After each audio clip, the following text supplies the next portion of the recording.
السلام عليكم ورحمة الله وبركاته.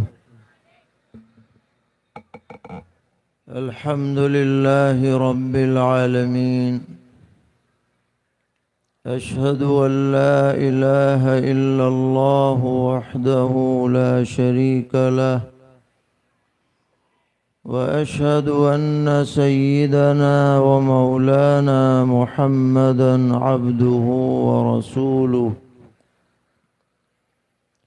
صلى الله تبارك وتعالى عليه وعلى آله وأصحابه وذرياته أجمعين. أما بعد، فعن أنس بن مالك رضي الله تعالى عنه قال قال رسول الله صلى الله تعالى عليه وسلم: إن من أشراط الساعة أن يرفع العلم ويثبت الجهل ويشرب الخمر ويفشو الزنا، أو كما قال عليه الصلاة والسلام. معزز علماء کرام، طالبان علوم نبوت، قریب اور دور سے تشریف لانے والے فرزندان توحید، اور جہاں تک یہ آواز پہنچ رہی ہے ہماری مائیں اور بہنیں،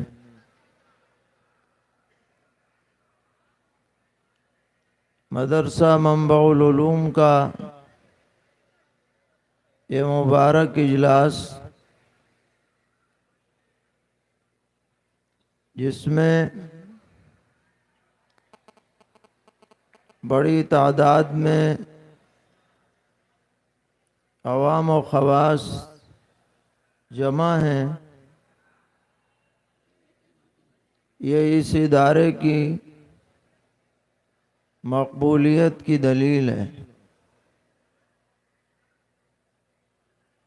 اور اس بات کی شہادت ہے کہ یہ مبارک ادارہ ایک صدی گزر جانے کے باوجود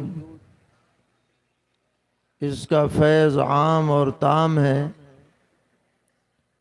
اور پورے علاقے اور دور دور تک پہنچ رہا ہے۔ یہ بڑے قدر اور شکر کی بات ہے، اور ہم سب کو اللہ تعالیٰ کا ہر وقت شکر بجا لانا چاہیے کہ ایسے ادارے ہمارے علاقوں میں موجود ہیں۔ بلا شبہ اس میں کسی درجے میں بھی مبالغہ نہیں ہے کہ یہ دینی ادارے اور مدارس اس پورے خطے میں اسلام کی بقا کا ذریعہ ہے۔ اللہ تعالیٰ نے فیصلہ فرما رکھا ہے کہ یہ دین محمدی اور شریعت اسلامیہ اور یہ قرآن کریم اور یہ علم دین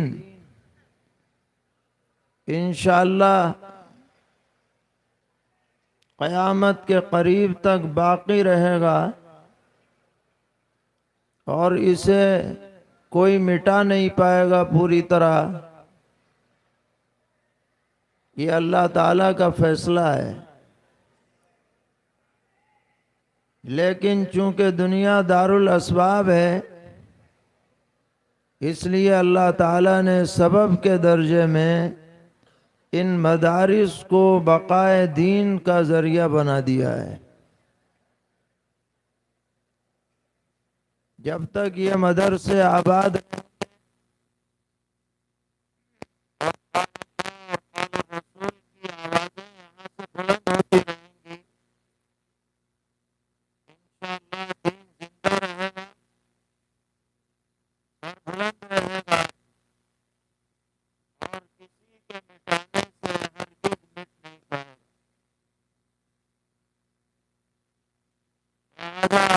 مسلمان کو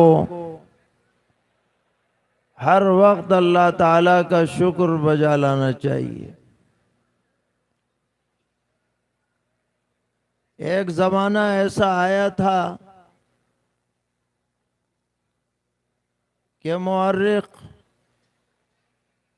قلم روک کر کے بیٹھا تھا اور ایسا لگ رہا تھا کہ اب بر صغیر سے اسلام کی بساط لپیٹ دی جائے گی اور یہاں کی مسجدیں ویران ہو جائیں گی اور یہاں کوئی داڑھی ٹوپی والا نظر نہیں آئے گا اور جہالت کی اندھیری پھیل جائے گی۔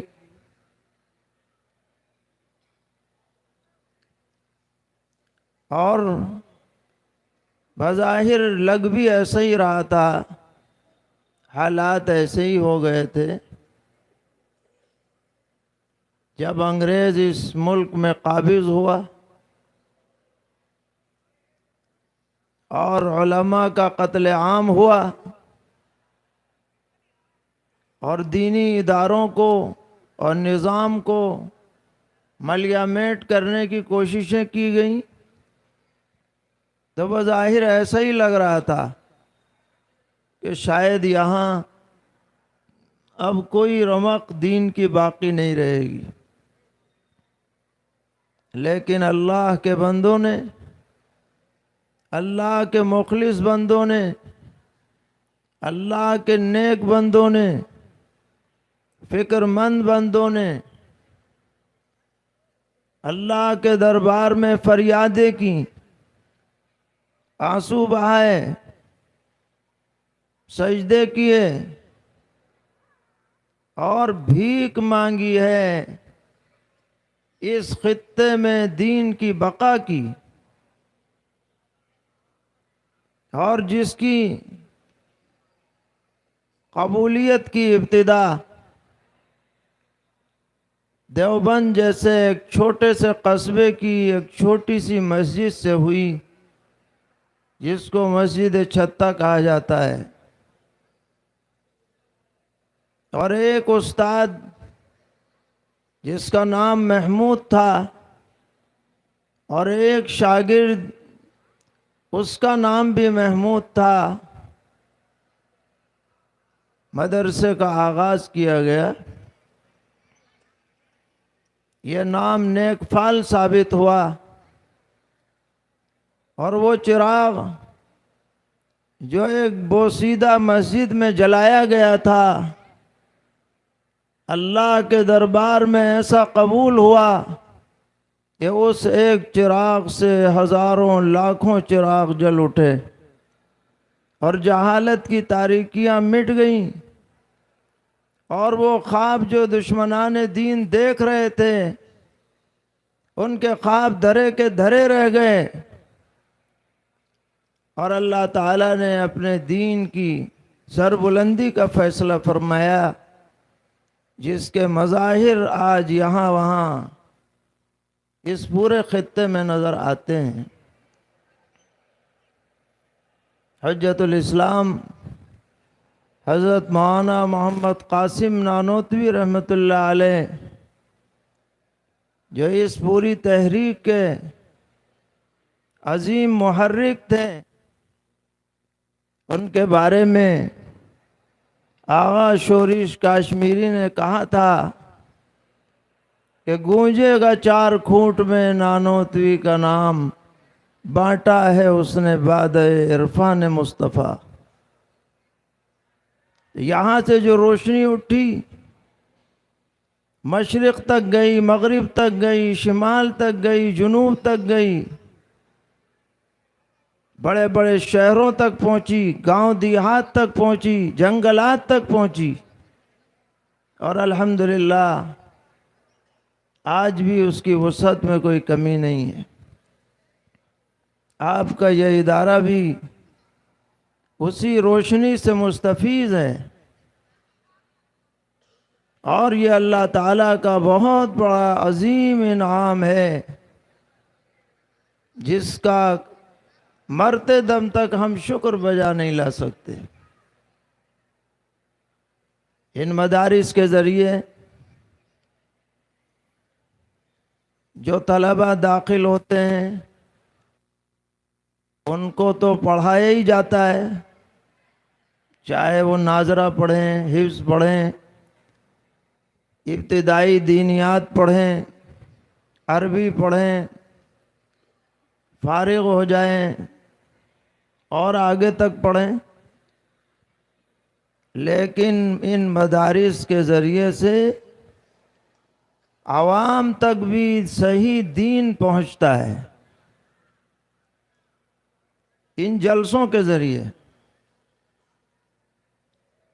یہ جلسے خالی بھیڑ اکٹھے کرنے کے لیے نہیں ہیں، یا محض تقریر سنانے کے لیے نہیں ہیں، بلکہ اصلاح، صحیح معلومات، امر بالمعروف نہی عن المنکر، علماء کے ذریعے، اہل معرفت کے ذریعے لوگوں کو موقع ملتا ہے صحیح باتیں سننے کا، اور یہ سنی ہوئی بات جو کان میں پڑتی ہے، اللہ تعالیٰ اس میں تاثیر پیدا فرماتے ہیں۔ ہو سکتا ہے نقد اثر نہ ہو، لیکن کبھی نہ کبھی سنی ہوئی بات کا اثر ضرور ہوتا ہے، اور کبھی نقد بھی ہو جاتا ہے۔ سرور عالم صلی اللہ تعالی علیہ وسلم کو اللہ تعالی نے حکم دیا، فرمایا وَذَكِّرْ فَإِنَّ الذِّكْرَىٰ تَنفَعُ الْمُؤْمِنِينَ، اے پیغمبر آپ بار بار نصیحت کرتے رہیے، مسلسل کرتے رہیے، کیونکہ نصیحت ایمان والوں کو نفع دیتی ہے۔ کبھی فوراً اثر ظاہر ہو جاتا ہے، کبھی بعد میں ہوتا ہے۔ ایک مرتبہ ہمارا ایک شہر سے گزر ہو رہا تھا، جمعہ کا وقت ہو گیا، 10-12 منٹ جمعہ میں باقی تھے، ہم نے گاڑی روکی، نماز پڑھنے کے لیے مسجد میں گئے، اتفاق سے امام صاحب وہ ہمارے جاننے والے نکل آئے، انہوں نے تقاضا کیا کہ ابھی 10 منٹ باقی ہیں، آپ کچھ تھوڑا سا بیان کر دیجئے۔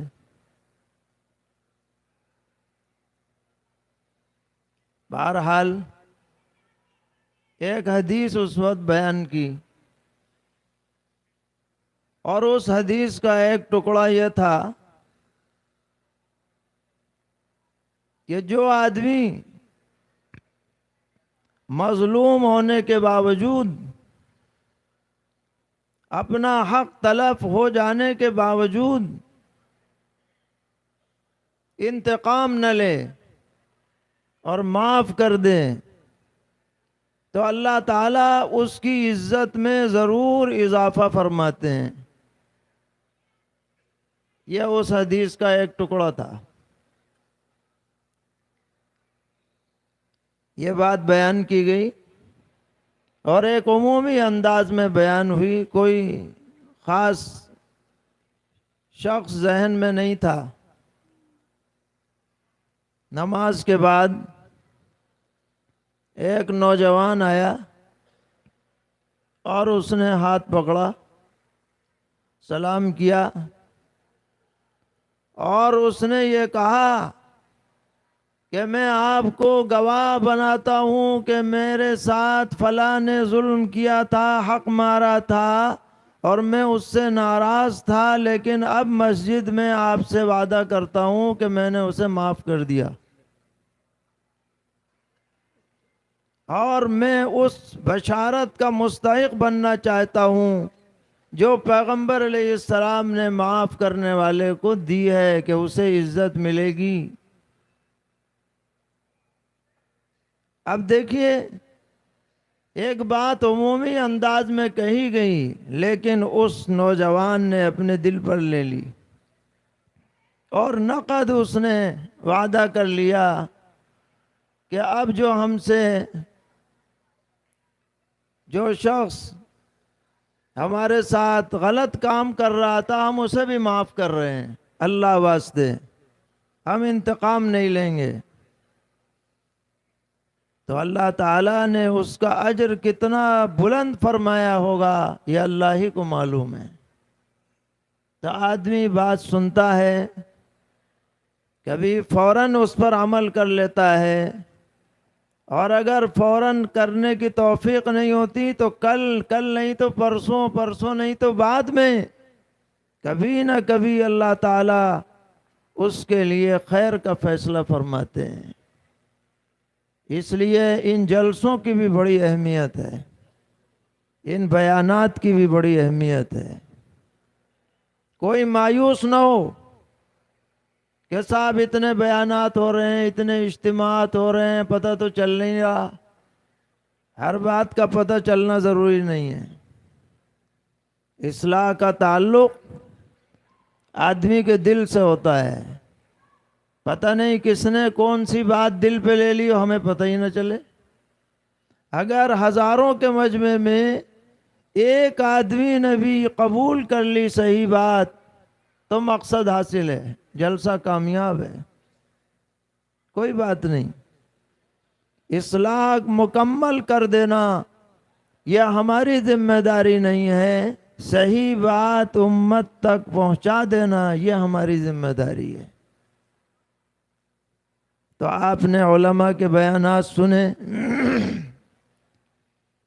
اور بعد میں بھی سنیں گے، اس جلسوں کے بعد بھی آپ سنتے رہیں گے۔ غور سے سننا ہے، سمجھنا ہے اور ان کی روشنی میں اپنا جائزہ لینا ہے۔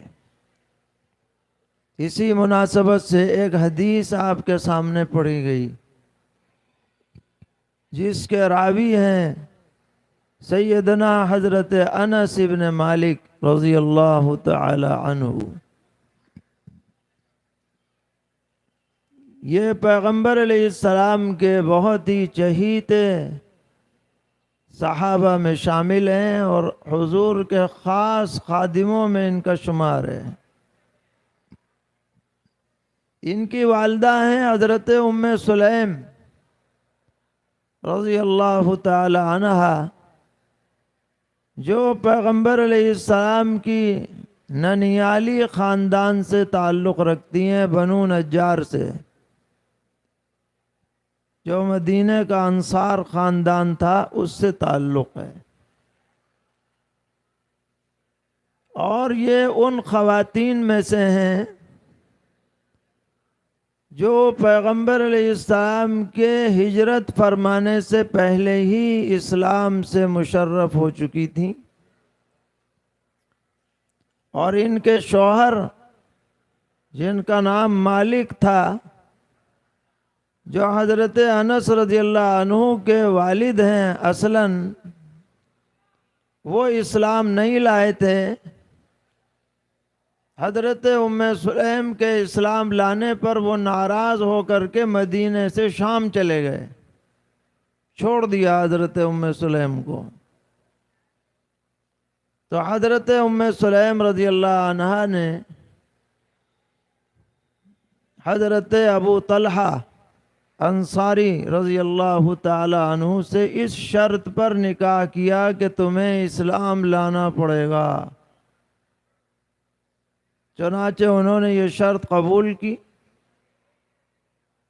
اور حضرت ابو طلحہ کی پرورش میں حضرت انس رضی اللہ تعالی عنہ نے 8-9 سال کی عمر میں وقت گزارا۔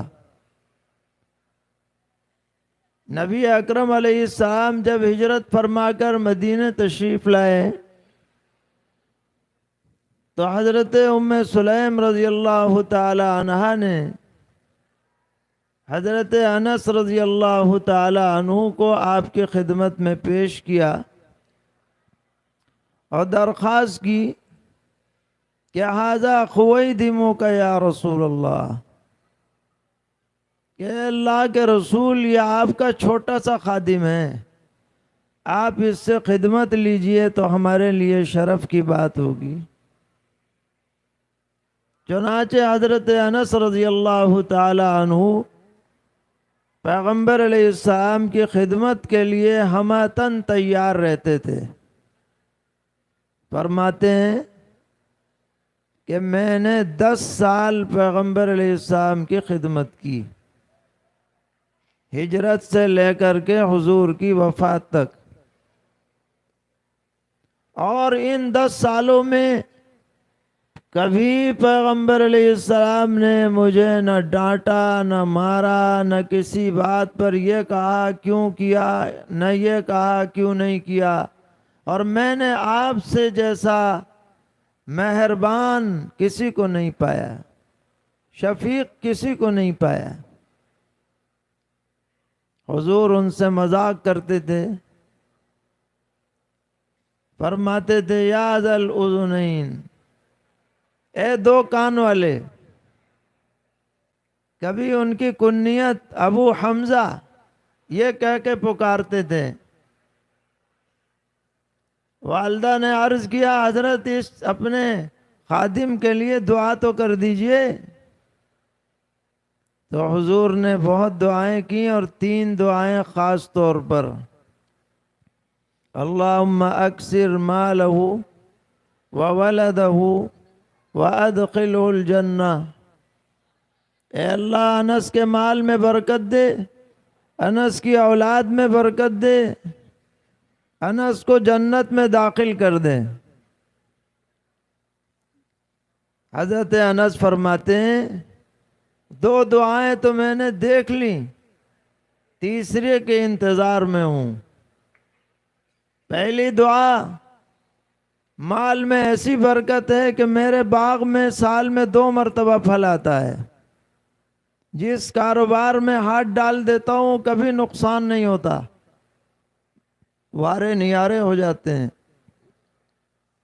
لوگ میرے پاس آتے ہیں، کہتے ہیں ہمارے کاروبار میں حصہ لے لیجئے، حضور کی دعا کی برکت آپ کے واسطے سے ہمارے کاروبار میں بھی آ جائے گی۔ اور میاں اولاد میں ایسی برکت ہے، کہتے ہیں 80 سے زیادہ اولادیں آپ کی تھیں، اور جب انتقال ہوا تو لڑکے پوتے وغیرہ ملا کے 100 سے زیادہ تھے، گویا پورا محلہ آباد ہو گیا حضور کی دعا کی برکت سے۔ اور فرمایا جنت میں داخلے کی دعا کا انتظار کر رہا ہوں۔ تو بڑے حضور کے چہیتے صحابہ میں ان کا شمار ہے، شب و روز کے خادم تھے، باتیں سنتے تھے، یاد کرتے تھے، امت تک پہنچاتے تھے۔ انہی روایات میں سے ایک روایت یہ ہے جو اس وقت آپ کو سنائی گئی۔ سرور عالم صلی اللہ تعالی علیہ وسلم نے فرمایا کہ ان من اشراط الساعہ ان یرفع العلم ویثبت الجہل، کہ قیامت کی علامتوں میں سے بعض علامات یہ ہیں کہ علم دین امت سے اٹھنے لگے گا اور جہالت عام ہو جائے گی۔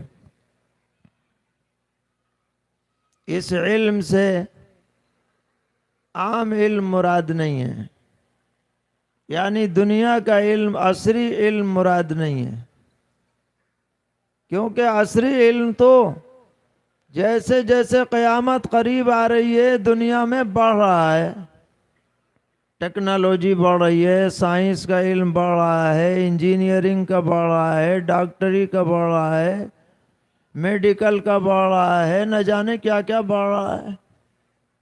آج سے 100 سال پہلے جو کوئی جانتا نہ تھا، آج بچہ بچہ جان رہا ہے، وہ علم بڑھ رہا ہے، مگر گھٹ کیا رہا ہے؟ علم دین گھٹ رہا ہے۔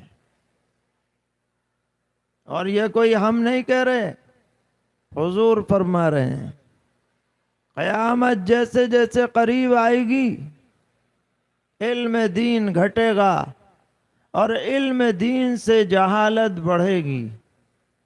یرفع العلم ویثبت الجہل۔ اور یہ بات بالکل سچ ہے۔ آج کل کے دور میں اتنے مدارس مکاتب ہونے کے باوجود جب آپ معاشرے کا جائزہ لیں گے تو آپ کو پتہ چلے گا کہ ہمارے مسلمان بچوں اور بچیوں، حتیٰ کہ بڑے بوڑھوں کو دین کی بنیادی باتیں بھی معلوم نہیں ہیں، موٹے موٹے مسائل کا بھی پتہ نہیں ہے، عقائد کا بھی صحیح طرح پتہ نہیں ہے۔ اکثریت کا یہی حال ہے۔ آپ نے سنا ہوگا کہ پچھلی حکومت میں ایک کمیٹی بنی تھی، سچر کمیٹی کے نام سے، اور اس نے رپورٹ پیش کی تھی کہ مسلمانوں میں جو بچے مدرسوں میں جاتے ہیں ان کی تعداد 100 میں 3.5 ہے۔ 96 بچے یا تو جاتے ہی نہیں ہیں، کہیں بھی نہیں جاتے ہیں، یا جاتے ہیں تو اسکول میں جاتے ہیں۔ اور ہمارا کہنا یہ ہے کہ یہ 3.5 کا جو فیگر ہے، فیصد ہے، یہ بھی مبالغے پہ مبنی ہے۔ اگر مزید غور کیا جائے آبادی کے اعتبار سے تو 2% بھی سارے مسلمانوں کو جوڑ کر کے بھی 2% بیٹھنا مشکل ہے جو پوری تعلیم دین کی حاصل کرتے ہوں۔ ابھی چند دن پہلے ہم جائزہ لے رہے تھے ہندوستان کا، کہ ہندوستان میں مسلمانوں کی آبادی کم سے کم 20 کروڑ تو ہے، زیادہ تو ہوگی لیکن 20 تو ہے ہی۔ اور ہمارے پورے ملک میں ایک سال میں جو طلبہ علم دین کا پورا نصاب پڑھتے ہیں، یعنی دورے تک پڑھتے ہیں، اگر بہت مبالغہ کرو تو ایک سال میں فارغ ہونے والوں کی تعداد 20,000 سے زیادہ نہیں ہوگی۔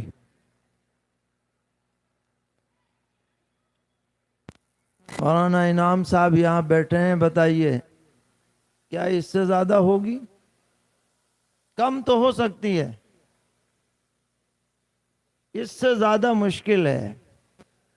اب آپ تناسب دیکھیے، 20 کروڑ میں 20,000 دورہ پڑھنے والے ہیں تو کتنے فیصد بیٹھے بتاؤ؟ یہ تو کسی فیصد ہی میں نہیں آئے گا، 0 پہ پہنچ جائے گا، اشاریہ میں آ جائے گا۔ اور یہ تو چلو ایک کفایہ کے درجے کی چیز ہے، فرض کے درجے کی نہیں ہے۔ اگر پورا دورہ پڑھو تو بہت اچھی بات ہے، لیکن اگر نہ بھی پڑھو تو کوئی اعتراض نہیں ہے، لیکن سوال اس بات کا ہے، آپ حضرات غور فرمائیے، بڑے بھی غور کریں، چھوٹے بھی غور کریں، علماء بھی غور کریں، عوام بھی غور کریں، کہ جس درجے میں علم دین ایک مسلمان پر فرض ہے، فرض، عقیدہ، عمل، فرائض، واجبات، اس درجے میں ہمارے بچے، ہماری بچیاں، ہماری نسل علم دین سیکھے ہوئے ہیں یا نہیں ہیں؟ کتنی تعداد ہے جو اس معیار پہ پورے ہے کہ وہ فرض کفایہ والا معیار ہے، اس میں تو کمی بھی رہ جائے تو حرج نہیں ہے، لیکن میرے بھائیوں جو فرض عین کے درجے کا علم ہے اس کو تو نہیں سیکھنا ہے، نہ سیکھو گے تو اللہ کی پتہ ہوگی۔ اور اگر معاشرے میں ایسے لوگوں کی تعداد زیادہ ہو رہی ہے جو علم دین کو فرض کی حیثیت سے بھی نہیں سیکھ رہے، تو یہ بہت بڑی تشویش کی بات ہے۔ آج جس کے پاس ذرا سا پیسہ آ رہا ہے وہ ہائی فائی اسکولوں میں اپنے بچوں کو پڑھانا پسند کرتا ہے۔ ٹھیک ہے، آپ اسکول بھی بھیج سکتے ہیں، منع کوئی نہیں کرتا، لیکن اسکول میں بھیجنے کے ساتھ ساتھ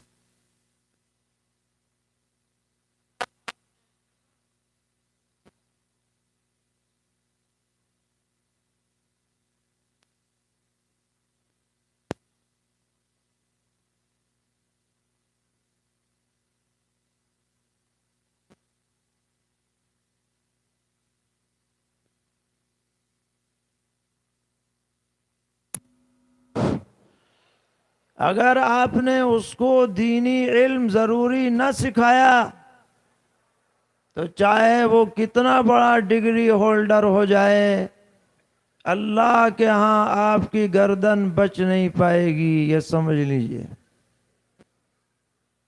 آپ اسکول بھیجئے، ڈاکٹر بنائیے، انجینئر بنائیے، فلاں بنائیے، کوئی منع نہیں کرتا، لیکن اگر اس نے قرآن نہیں پڑھا، اگر اس نے پاکی ناپاکی کے مسائل نہیں سیکھے، اگر اس کو نماز کے فرائض کا پتہ نہیں، واجبات کا پتہ نہیں، ارکان کا پتہ نہیں، شرائط کا پتہ نہیں، اسے بنیادی عقیدوں کا پتہ نہیں ہے، تو یہ ساری ڈگریاں بھی بیکار ہیں اس کے لیے۔ ڈگریاں تو غیر بھی حاصل کرتے ہیں، بڑے بڑے منصب تک بھی پہنچ جاتے ہیں، لیکن حضور توجہ دلا رہے ہیں کہ اگر یہ حالات امت میں پیش آ رہے ہیں تو آنے نہیں چاہیے، سب کو اس کی فکر کرنی ہے۔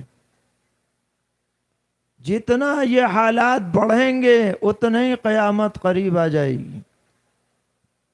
ان من اشراط الساعۃ ان یرفع العلم ویثبت الجہل، اور یہ کوئی ہوائی بات نہیں ہے، ہم لوگوں کا رابطہ عوام سے بھی ہوتا ہے تو اندازہ ہوتا ہے کہ بنیادی دینی باتوں سے کس قدر ناواقفیت عام ہو گئی ہے، موٹی موٹی باتیں بھی پتہ نہیں ہیں۔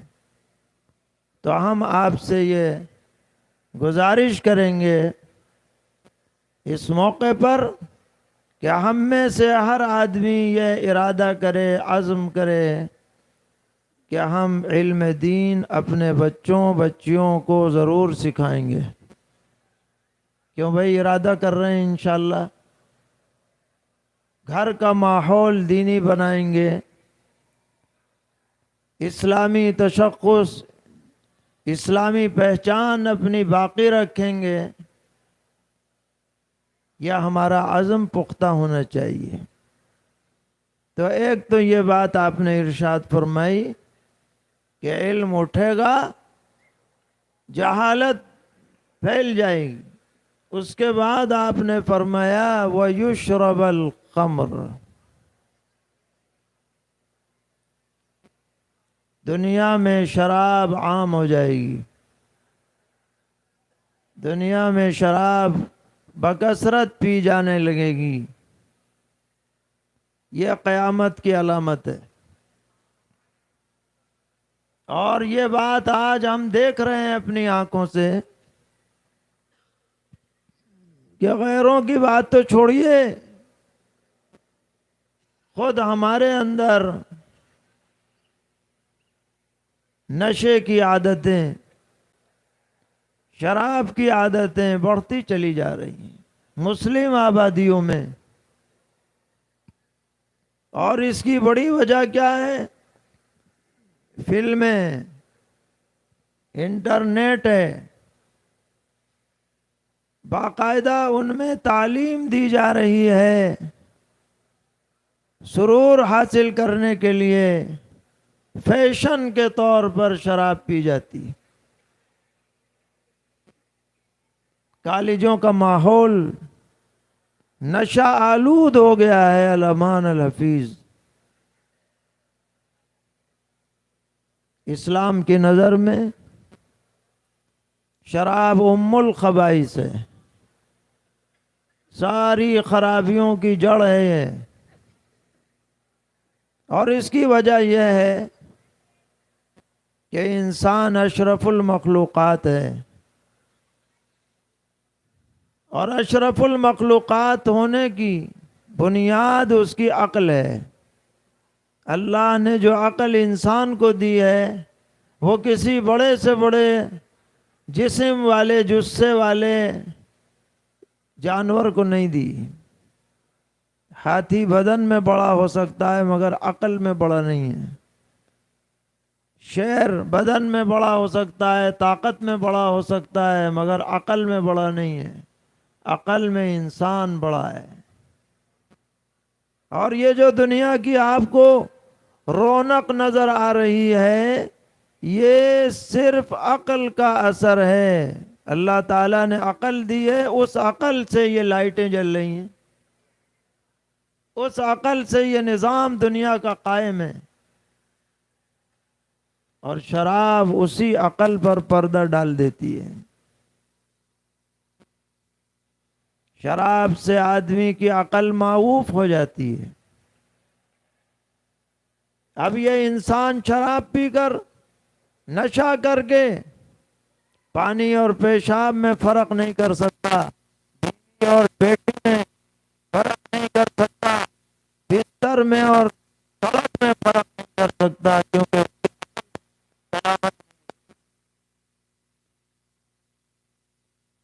اسلام میں نحوست والی چیز کی کبھی بھی تائید نہیں کرتا۔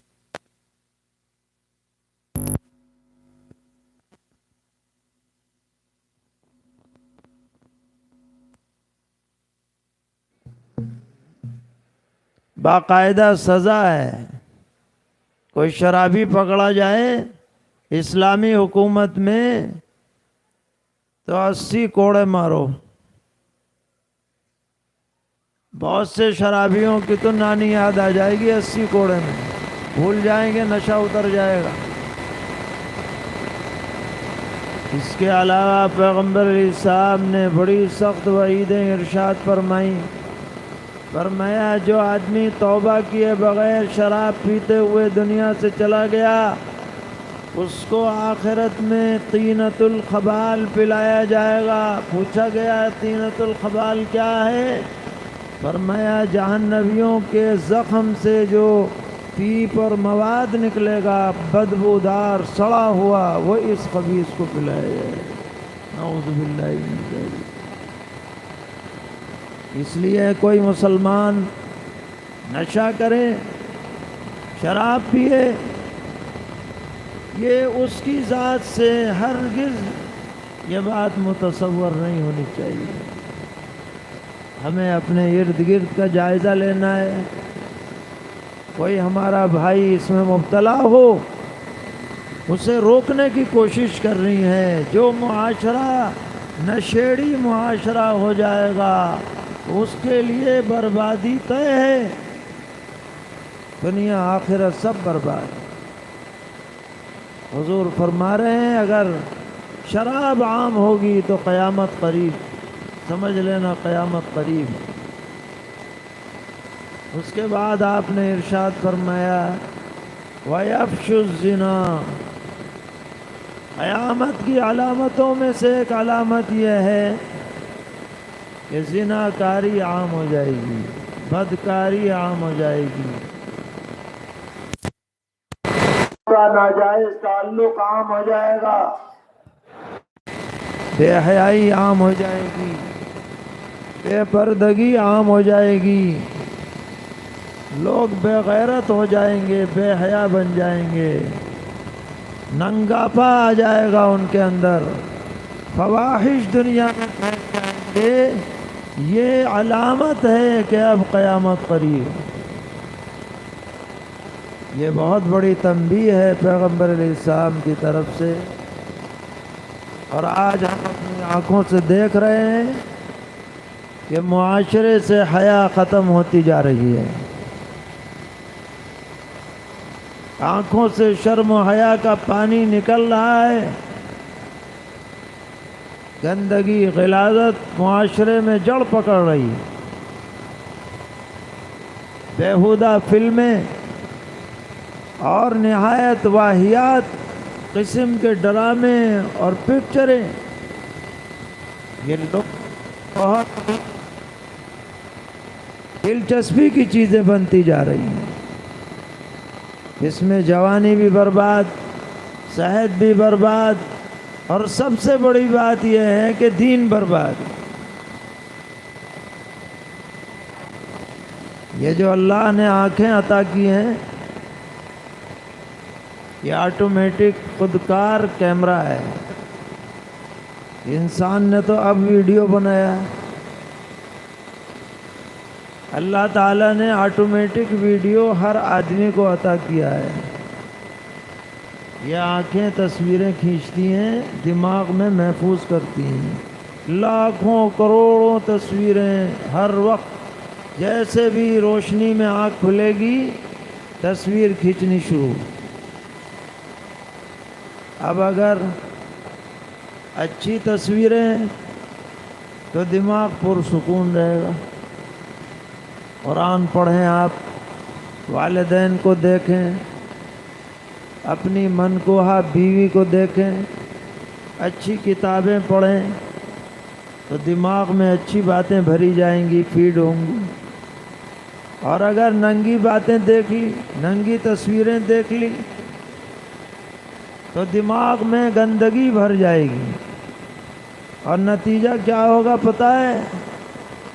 آپ نماز کے لیے مسجد میں جائیں گے، نماز کی نیت باندھیں گے، اور شیطان آپ کو وہ تصویریں یاد دلا دے گا، اذکر قضا اذکر قضا اذکر قضا، وہ یاد کر، وہ یاد کر، وہ یاد کر، اور نماز کیا ہوئی؟ سب برباد، ساری خشوع و خضوع کی کیفیت خاک میں مل جائے گی۔ اس لیے بے حیائی کی باتیں قرآن کہتا ہے وَلَا تَقْرَبُوا الْفَوَاحِشَ مَا ظَهَرَ مِنْهَا وَمَا بَطَنَ، بے حیائی کی باتوں کے قریب بھی مت جاؤ، کھلی چھپی ہر طرح کی بے حیائی سے بچو۔ اور جس قوم میں زناکاری عام ہو جائے گی، اس قوم میں نسبی اور خاندانی جو سسٹم ہے وہ تباہ ہو جائے گا، جیسا کہ یورپین اقوام میں ہے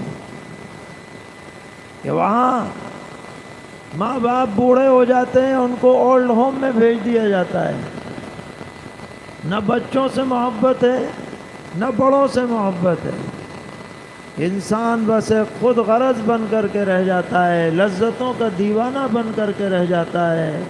یہ زندگی انسانی زندگی نہیں ہے، جانوروں کی زندگی ہے، کتے بلیوں کی زندگی ہے، کیچوے اور کیڑے مکوڑوں کی زندگی ہے۔ اسلام اس کی ہرگز اجازت نہیں دے سکتا۔